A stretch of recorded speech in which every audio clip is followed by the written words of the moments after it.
Bonsoir Steph, voici mon vidéo récapitulatif de mon stage. Moi, j'ai fait mon stage à la détention de Hull, Service correctionnel du Québec, qui est le système de prison provinciale. J'ai fait mon stage, comme je disais, c'est ça, à la détention de Hull, avec mon accompagnateur qui était Alex Lanto. Tout d'abord, la mission de l'organisme, c'est d'assurer la sécurité du public tout en favorisant la réadaptation et la réhabilitation sociale des incarcérés, qui peuvent être vraiment n'importe qui. J'ai réalisé à travers mon stage que vraiment la clientèle est très très large, que ce soit des gens qui sont là pour des amendes non payées ou encore qui sont là pour meurtre ou pour vol ou peu importe. Donc la clientèle est vraiment large. Étant donné que c'est une prison provinciale, les détenus passent toutes par là beaucoup en attente de leur procès. Étant donné qu'ils n'ont pas de sentence encore, ils ne sont pas envoyés au pénitencier. Fait que souvent, les procès peuvent être très longs, peuvent prendre des mois à des années avant de passer en cours.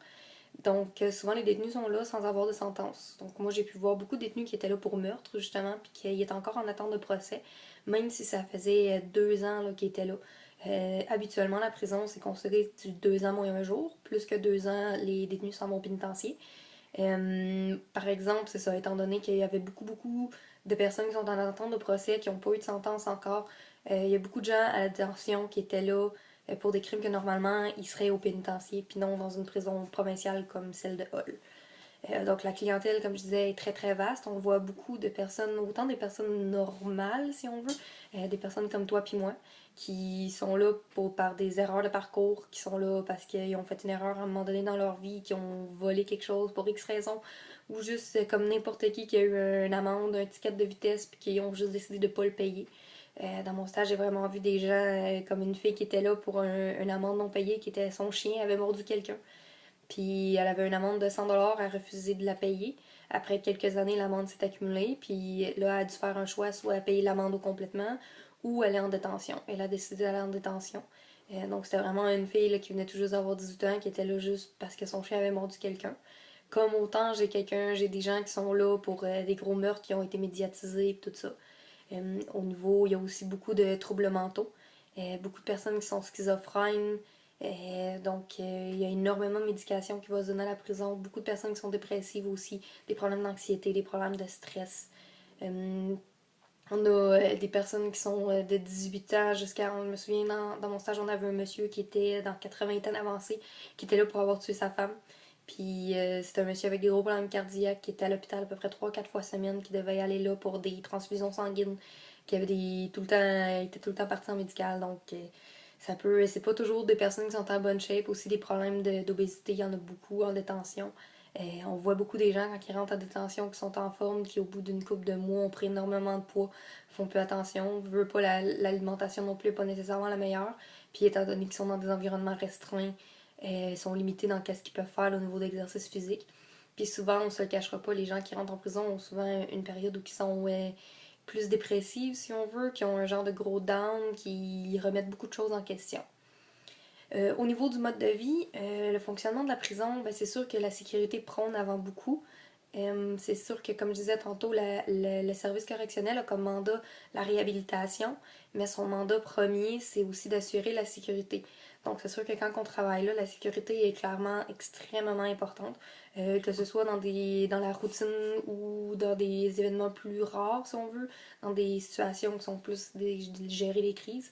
Mais sinon, dans la routine, là, que ce soit dans chaque journée, tu sais, juste dans la manière le matin, dans la manière que tu tiens tes clés quand tu débordes tes cellules, tu te tiens tout le temps d'une manière à ce que tu peux pas te faire arracher tes clés. Tout le temps, t'es deux par deux, t'es jamais seul.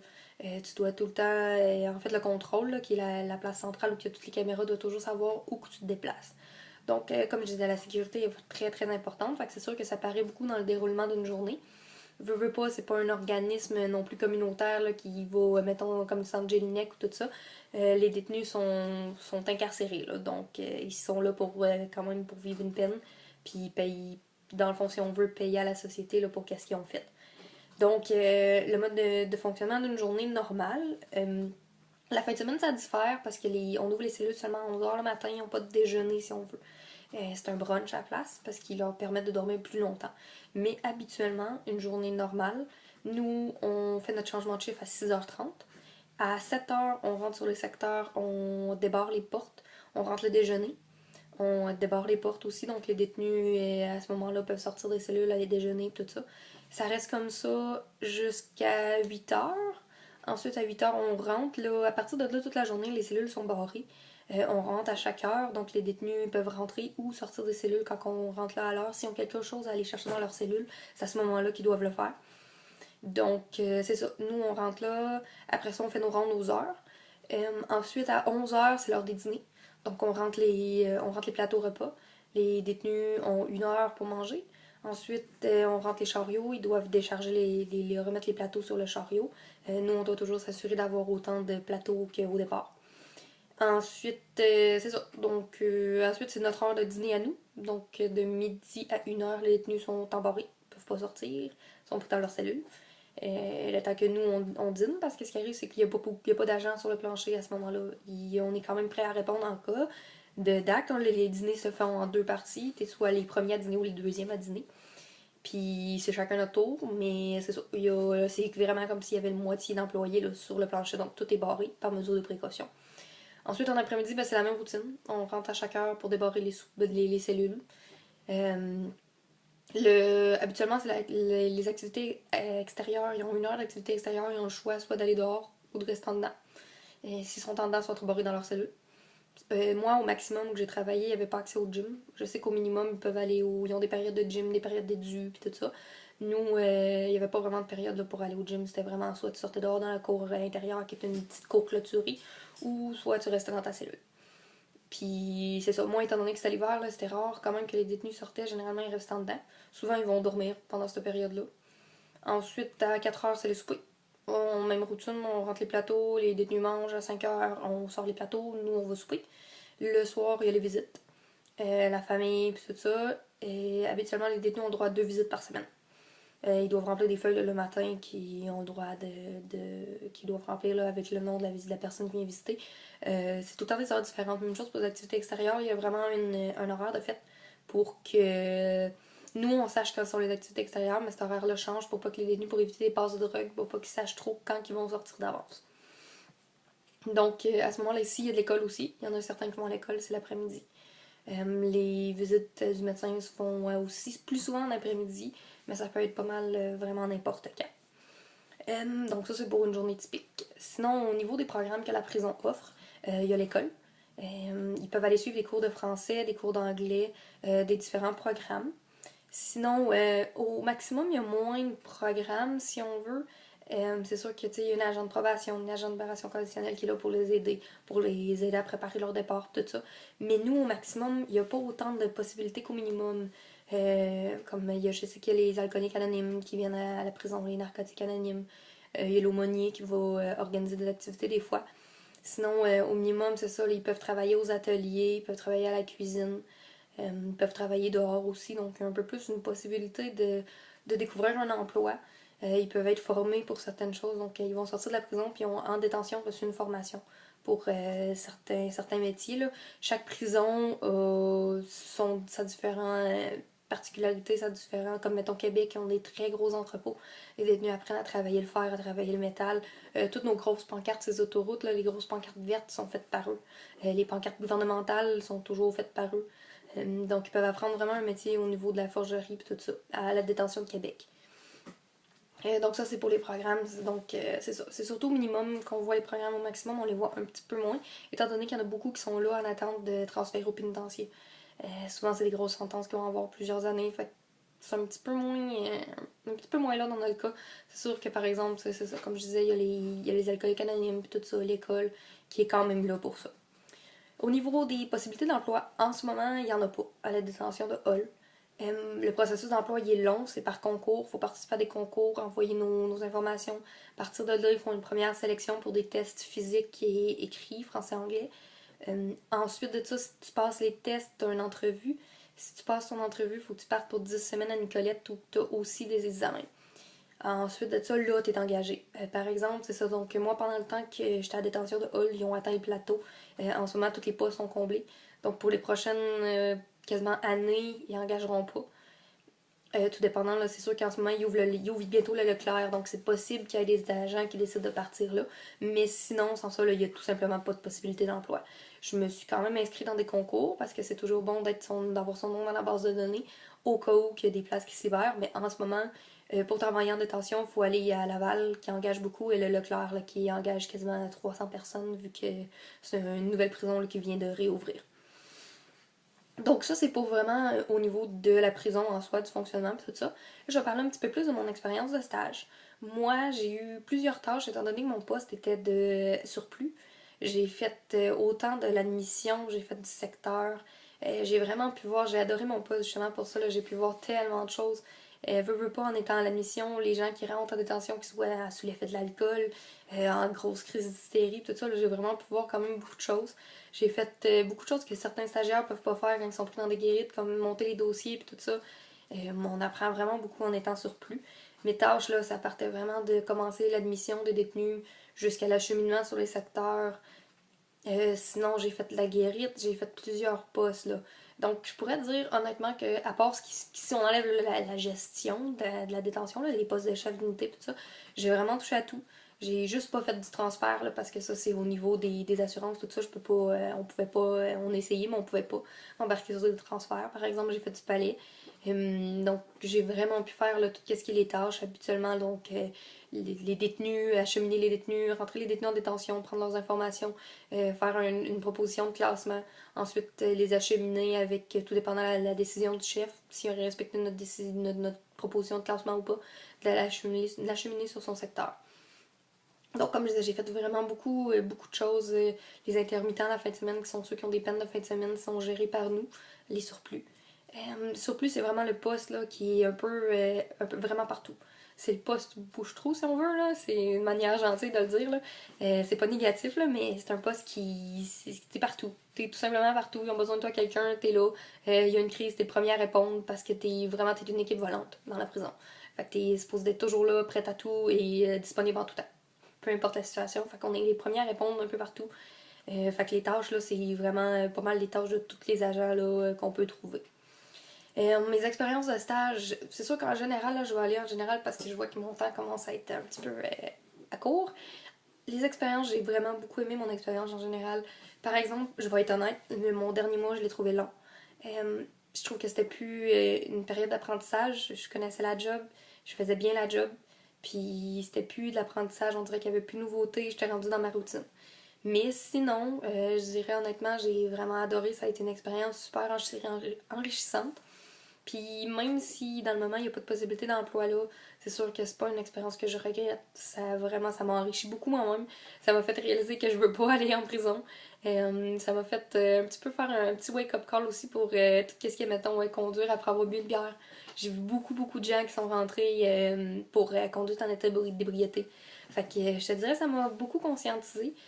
Comme je t'expliquais aussi un peu là, quand on s'est parlé, le fait d'avoir vu des gens que je connaissais, puis des gens qui étaient quand même des amis, arrivés en détention, c'était, tu sais, c'est un choc quand même, là, tu te dis, c'est pas n'importe, c'est pas juste des mauvaises personnes qui sont là, c'est vraiment n'importe qui.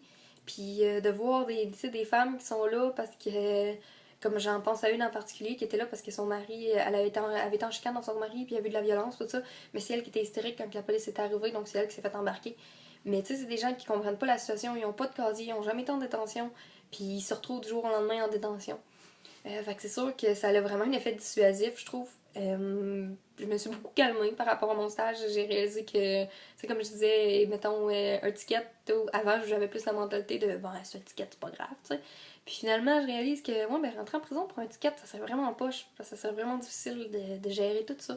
Parce que c'est pas une expérience qui est agréable. C'est vraiment pas juste le fait d'arriver là, de te faire fouiller à nu, d'être pris dans une petite cellule avec du monde. Honnêtement, puis surtout que la détention est vraiment pleine en ce moment, c'est pas une expérience qui est agréable. Puis ça m'a fait réaliser, autant j'ai aimé travailler là, ça m'a fait réaliser que je veux pas me ramasser derrière les barreaux, si on veut. Encore moins. Puis ça a vraiment un effet dissuasif. Mais en général, ça a été vraiment une expérience super enrichissante, autant sur moi-même que sur le point de vue professionnel. Sur le point de vue de mes capacités en tant qu'intervenant. Aussi en mes capacités beaucoup en tant que sécurité, puis à gérer des situations, à travailler sur moi-même, à ne pas me stresser, à garder mon calme, à rester posée. ça m'a vraiment, comme je dis, ça m'a vraiment beaucoup apporté sur moi-même. Fait que c'est vraiment ça aussi les apprentissages que j'ai faits là. J'ai fait beaucoup sur moi, sur qui que je suis en tant que personne. Moi, je suis plus ce côté soft aussi. J'ai réalisé que je suis pas bête avec les détenus. Je vais souvent plus avoir le sourire puis être plus sympathique avec eux. J'ai pas eu de situation non plus où que je vais être super autoritaire là, si on veut là, mais j'ai réalisé que j'étais à être un agent, je suis plus un agent côté soft là. Je suis plus celle gentille qui va essayer de s'arranger avec les détenus puis de faire voir ce que je peux pour les aider vraiment puis faire ce que je peux pour ça. Si j'ai des... Bon, ben, je vais terminer avec mes recommandations vite là. Les recommandations que j'ai pour les futurs stagiaires qui veulent faire un stage en détention, c'est si possible de faire plusieurs postes. Je sais que souvent les agents qui vont accepter des stagiaires sont dans des guérites. Puis la job de guérite, oui, c'est sûr, c'est le fun. T'apprends à vivre le pouls de ta wing, puis tout ça. T'apprends à connaître tes détenus, puis à voir quand ça brasse, quand ça va brasser, puis tout ça. Mais le poste de surplus, c'est un super bon poste. J'ai vraiment fait tout, tout, qu'est-ce qui est faisable en prison. Que ce soit l'admission des détenus jusqu'à aller chercher du popcorn le soir parce qu'on y a arrêté le tabac, fait qu'on leur donne du popcorn. La distribution de popcorn, la distribution de repas. Ça, c'est des petites affaires, mais ça reste que c'est la routine de la prison. Puis en prison, j'ai réalisé que il n'y a pas toujours des affaires qui se passent. Les journées sont longues. Quand il y a de l'action, il y a de l'action. Mais quand il n'y en a pas, il n'y en a pas. Puis la journée peut être longue. Dans une guérite, j'ai fait ma dernière semaine dans une guérite, puis honnêtement, après une semaine, je trouvais déjà le temps long. Fait que moi, personnellement, si possible, les recommandations que j'aurais, c'est d'essayer de créer des liens avec les autres agents que juste les accompagnateurs, puis explorer, aller voir avec eux, explorer autre chose, sortir un peu de la guérite, de voir d'autres postes, d'aller passer une journée avec un autre agent, d'aller passer même une semaine avec un autre agent sur un autre secteur. Même des fois, là, de secteur à secteur, ça change beaucoup. Le minimum, c'est totalement différent du maximum. Fait que c'est ça. Les recommandations que j'aurais, c'est vraiment d'explorer partout. Par exemple, c'est ça. La réalité de la chose est que c'est spécial la détention. C'est vraiment, comme je disais, c'est pas nécessairement ce que je m'attendais. Je m'attendais à plus d'action. Je m'attendais un peu à l'image qu'on a des films ou des livres ou des affaires comme ça, il y a de l'action, ça brasse, il y a tout le temps quelque chose. Honnêtement, c'est loin de la réalité. Là. Je vais être honnête, il y a beaucoup de journées où que moi et mon accompagnateur, on était assis, mais on faisait pas grand-chose. Mais c'est ça la job. Puis oui, le temps est long, puis des fois c'est vraiment plate, mais faut pas se décourager, puis ça vaut la peine. Puis honnêtement, après un temps, on vient à aimer nos moments tranquilles. On vient qu'à plus nécessairement attendre. Au début, je me souviens, j'étais comme, ah, j'ai hâte qu'il y ait de l'action, puis tout ça. Puis vers la fin, c'était, bah, c'est correct, là, ça brasse pas, puis c'est correct comme ça. Fait que, mais en général, c'est une belle expérience. Puis quelqu'un qui veut travailler en détention, mais même pas nécessairement quelqu'un qui veut travailler en détention, je me reprends. Quelqu'un qui veut travailler dans le milieu de l'intervention avec les adultes, sérieux, la détention, c'est vraiment un beau monde, c'est vraiment une belle expérience. C'est un environnement qui est spécial, c'est un environnement qui est pas accessible nécessairement à tout le monde. Il y a beaucoup de choses qu'on voit pas, puis qu'on n'apprend pas à moins d'être sur le plancher là-bas.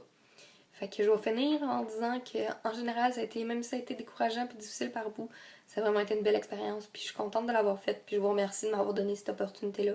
Même si je ferai peut-être pas carrière là-dedans, c'est un milieu que j'ai vraiment aimé mon stage, puis je sais que je vais en retirer euh, beaucoup de points positifs, beaucoup sur moi-même, niveau professionnel, puis juste niveau personnel.